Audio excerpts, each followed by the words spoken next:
So, spellcraft, always a hot topic. Did you know that the act of tying your shoes is an act of spellcraft? So let's just put aside all these thoughts of devil worship and whatnot and really think about what spellcraft is. I can already, when mentioning the shoes, I can already hear you saying, no, it's not.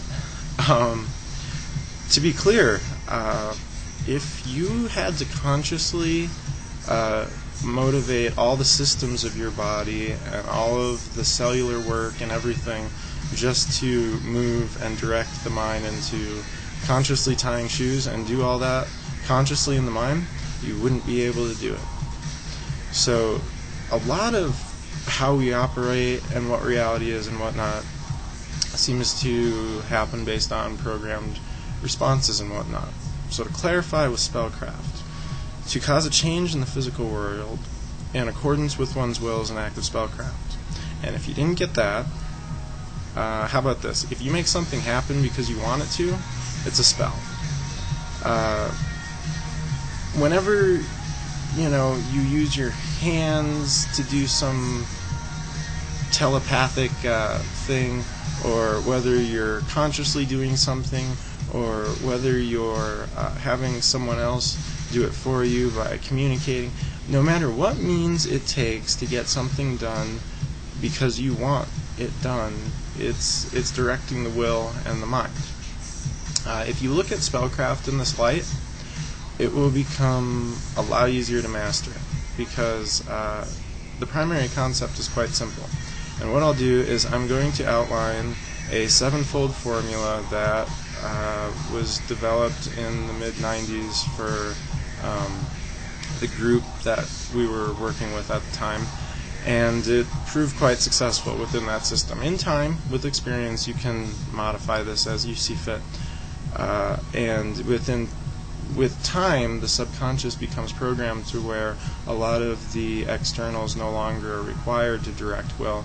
This is basically a way of reprogramming, reconditioning yourself to retake the power to direct your will, direct your thoughts, which you already do anyways, but most of the time on autopilot, and most of the time being directed by responses from external stimuli. So, to get down to it. Number one, casting the circle. We've discussed in brief the idea of the circle and casting a circle in sacred space in prior videos.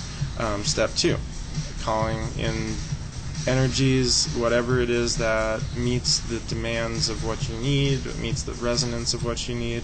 An example of which would be calling elementals, which we discussed in a prior lesson. Raising personal energy is number three. And number four is visualizing the desired change. Number five is releasing the energy. And number six is extinguishing the powers, dismissing the powers, extinguishing any of the materials used. And seven, finally, closing the circle, extinguishing the powers of the circle. So all of those steps have been discussed in prior video lessons, and when you put them all together, that is essentially what forum is used for a wizard to direct will consciously. The tools, candles, herbs, incense, incantations, all of the aids are to help the practitioner focus on a specific energy current. In all forms of magic and with energetic resonance and reality, like attracts like. So if you want to attract, for example, love, then you would surround yourself in ritual with representations of love to focus in, harness in on that energy, channel that energy, direct that energy, surround yourself with that energy. Spellcraft is, in essence, a more involved version of basic visualizations of desire.